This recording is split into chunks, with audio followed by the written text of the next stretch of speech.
Hello everybody and welcome back to another episode of The Points of Articulation. I'm your host Dave, and if you're new to the channel, welcome everybody. Today I'm looking at the Hot Wheels Star Wars Luke Skywalker Snowspeeder released in 2015. This airspeeder was first seen in Star Wars Episode 5, The Empire Strikes Back. Now this repainted vessel was released in the Hoth Echo Base Battle playset. If you want, you can go see it in action in my 2019 Hot Wheels collection video. I'll leave a link in the description below if you want to go check that out. Now, I know some of you out there might be going, yeah, but it's just a repaint. But the cool thing about Star Wars is, unlike other toy companies that release many variants, in the 90s, this was big. Marvel Legends even did it, where you had different figures with different paint schemes, and people would go nuts looking for these. And there's not really any reason. However, with Star Trek and Star Wars and different things like that, where you have multiples of the same ship with different paint schemes, to me it's acceptable to have all these different variants because everybody has, their different call signs or artwork or laser scoring on the whole. So it makes sense to me. And what we have here is Luke Skywalker's airspeeder seen in The Empire Strikes Back. I liked what they did here, the different paint scheme. It is the same mold we've seen before, and if you indulge me, I do have the original release, and we'll take a better look at both of these in just a few in our comparison section. So enough of me yapping, let's kick off this review. For the size of this particular miniature, it's a tad over 2 inches long, which some people might consider a little short, but it is the Snowspeeder and it does fit well with the rest of the line, as we'll see in a little bit. So everybody should know how my videos go by now. We're going to take a quick look at the mold, the paint, put on a stand, compare it to some other vessels, and then we'll be done. So let's get moving. In hindsight, I probably should have used a black background. Anywho, let's get this video started looking at the mold. Like in all my videos, I will go over all the major sections of the item, and then we'll get a nice close-up look to see those fine details. So let's start in the aft section. We have our heat dispersion fins back here, looking good. We have our thrust nozzles in the aft right there, looking very nice. Our section for the harpoon gun, which is missing. Don't know why they just don't mold a little gun back there, but what are you going to do? These sections right here, which aren't really molded, but whatever. These should be the brake flaps. When these are flying, you see these little flaps open up, and when they do that, it drags the air and then they turn. It's really neat. It's one of my favorite aspects of this ship, to have a moving part like that. But what are you going to do?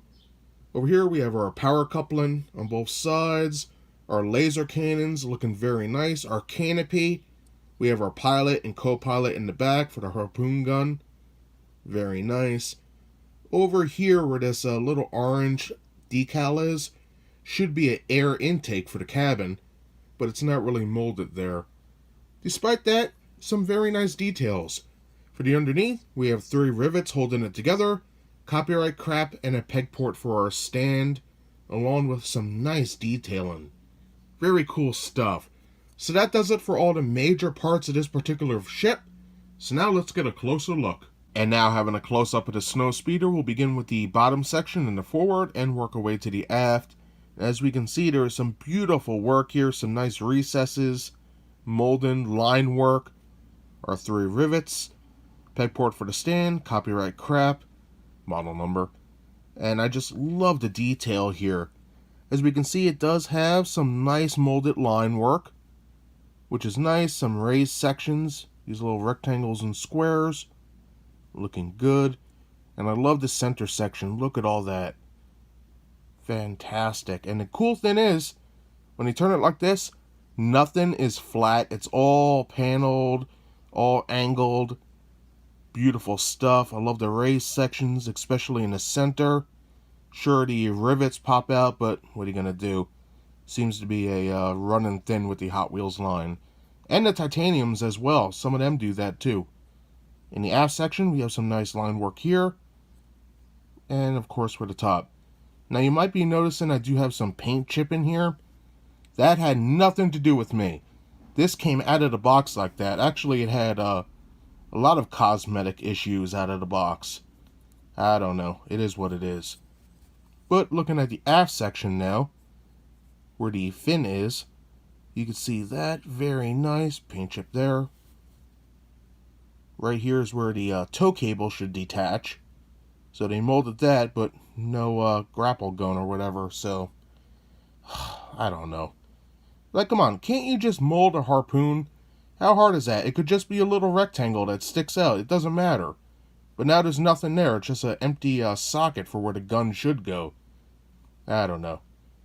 But back here in the aft, we have some magnificent detail in here. Look at that. Nice little pipes. Great stuff. I think that came out awesome. For the rest of the aft, we have some minor molding come down the sides here. We have our thrust nozzle. Looking good. Some nice details on there. Pretty dope. Same for this side. Nicely detailed. Good stuff. And you can see the molding continue. We have some little raised sections coming around the sides, but nothing too much to talk about. And then we have these two raised sections next to where the harpoon gun should go. Turning the ship this way, we'll start looking where the air brake should be. And you can see there is a lot of mold in here. Some nice line work, little recess. Looking good. Same for this side. Line work, little recess. Cool stuff. For the main body, we do have a lot of line work. Very nice stuff. I love the paneling. You can see it's a little heavy with the glue here and sort of pooled at the edge of the wing. Just my luck, right guys? But anywho, some nice line work all throughout. Looking good. And that's the same for this side as well. Pretty sick. Now for the power couplings and laser cannons and all this great stuff here. Just look at that. We have some nice molding right here. Beautiful stuff. The center, fantastic. I love the tiny little molded lines right here. Always a fan of that stuff. Looking at this angle, you can see some beautiful molding on the side. On the top, again, look at that recessed work. Beautiful. I think that came out great. For the front, more molding, and then we have our barrel for the laser cannon, which looks amazing. Everything's there that should be. And I love the raised sections at the top, this triangle and rectangle. Looking good. Very nice. And then the underneath, nicely detailed as well. Good stuff. And that's the same for this laser cannon. There's not really too many differences to talk about. You can see that this part right here, how it's recessed, and then we have a circle and then a little recessed triangle. That is a bit different right here, but that's basically it. So we have this little shape there, our circle with two little rectangles over it, and then that beautiful recessed shape. And again, it has all the detailing on the sides. Just a fantastic piece. Even though it is just a repaint, it's awesome.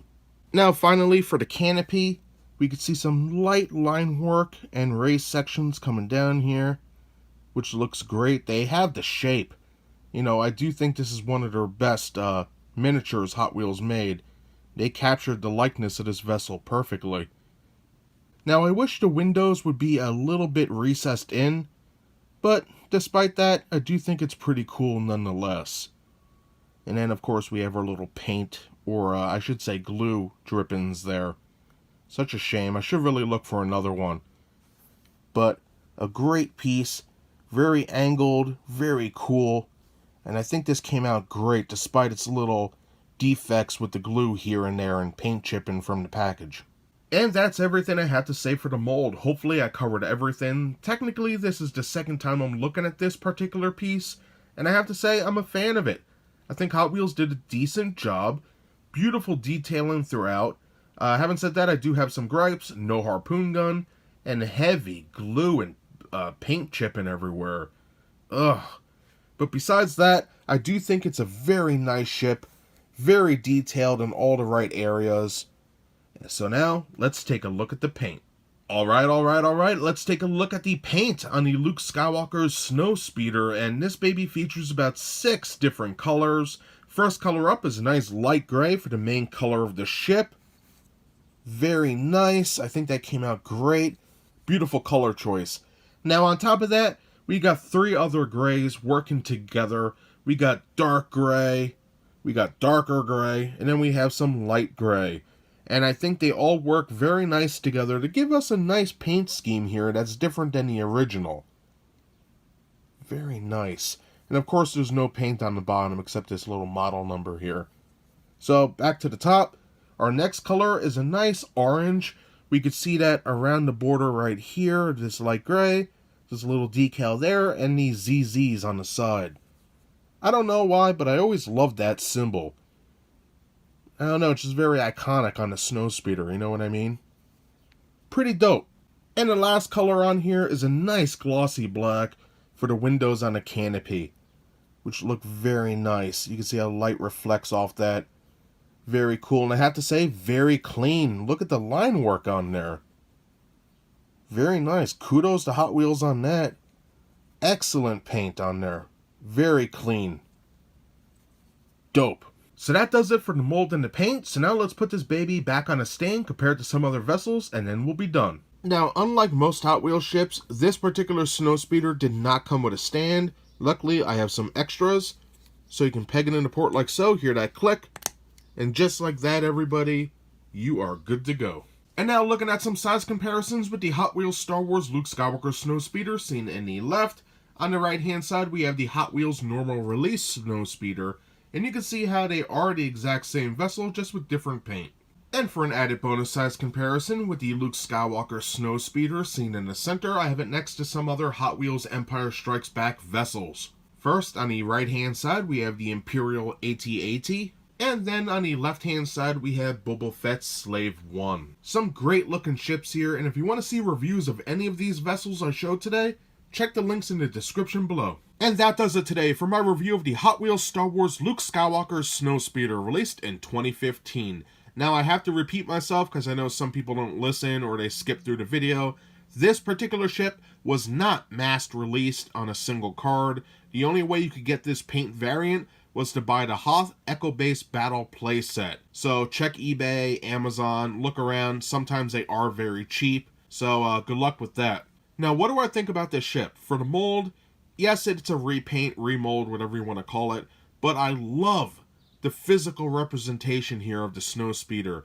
Beautiful shape, great line work, nice little details throughout. Having said that, yes, I am a little perturbed. Put a harpoon gun on there. It's not hard. My God, if it had a harpoon gun, that would end like 50% of my griping. Besides that, though, there is a lot of glue on this particular miniature, and I don't know why. It is what it is. I guess someday I'll have to pick up another one. For the paint, in my opinion, it's beautiful.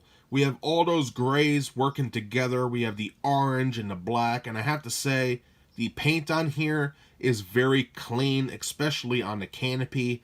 Fantastic work on that. For the stand, it does not come with one in the playset, so if you have a spare, just plug it in. It works with the original stands or the more collector-friendly ones. And that's all I have to say about this awesome ship today. I hope you enjoyed the video. If you did, smash that like button. And if you'd like to see new videos every Thursday, subscribe. Again, thank you so much for taking the time out of your day to watch my content. I greatly appreciate it, and I hope to see you next time.